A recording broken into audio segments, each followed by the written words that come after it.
अनेक मिडियायावनो आं बुंखांबाय एक्चुअली बे मस्लादार फिल्म टाइप नंखाया बे जाहैबाय बै समनि 1958 नि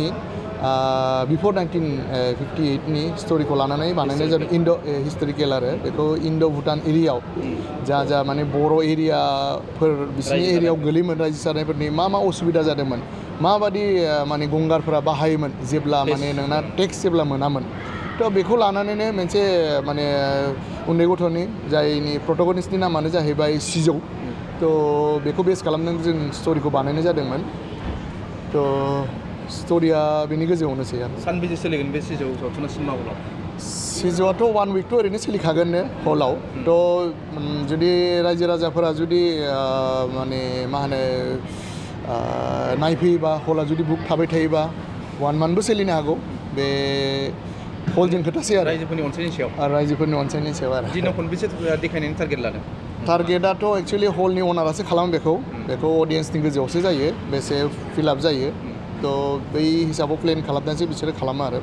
मेन्स साप'ज हमना ला क'क्राझाराव सानसेयाव 5 गाहाम देखायनो हायो जुदि जोंनि सिजौ मुभिखौ जुदि रायजोफोरा अनसायोबा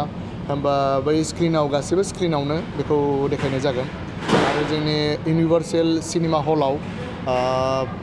स्क्रिन होनो थाङोबा 3 दं 3D 2D थ' बेयाव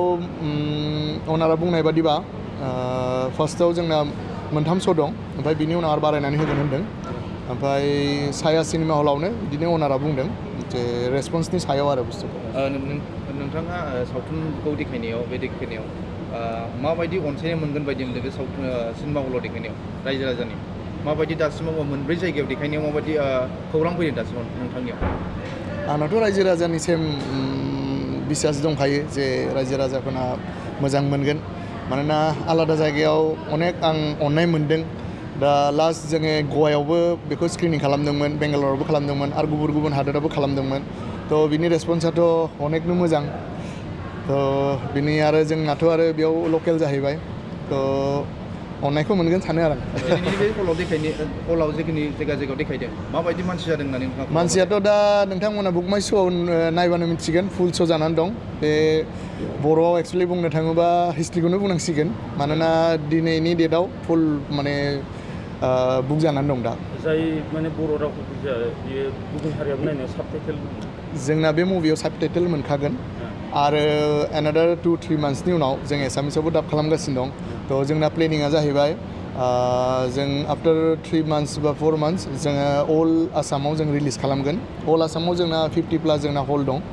थ' जोंना प्लेनिं सोलिगासिनो दं माबायदि जों नेक्स्ट स्टेपखौ लागोन माने एक्चुवेलि खोथाया जाहैबाय जिहेतु बे इन्डियान पेन'रमायाव एभ्रि इयार 24टा इन्डियानि बेस्ट फिल्मा सेलेक्ट जायो थ' सिजुआबो बिनि मोनसे जिहेतु थ' बेनिखायनो आं सानो आसामनि रायजो राजाफोराबो नायथों बेनिखायनो आं हर रिलिजखौ एसामिसाव सानदों आरो नोंथाङा बे सावथुनखौ दिहुनखांनायनि उनाव दायो नोंथाङा गोबां रायजोफोरजों अनसायनाय मोनदों नोंथाङा माबाफोर सानदों नामा दिनैनि दिनाव दे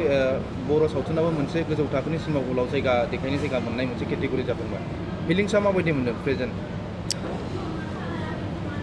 आंथ' 2002 निफ्रायनो एक्चुवेलि आर्टिस्ट लाइनाव दं थ' एक्चुवेलि प्रडिउसार हिसाबै फार्स्ट टाइम आं थ' आंना आवगायावबो सिमां दंमोन जे आंनि मुभि मोनसे आं जेब्ला खालामगोन होमबा गेदेर सिनेमा हलाव आंनिबो मुभिया माने देखायनायखौ आंना सिमांमोन आरो दिनै बे सिमाङा एक्चुवेलि आं बुंनो थाङोबा साक्सेस जानाय बादिनो मोनबाय आंनि सिमाङा फुलफिल जाबाय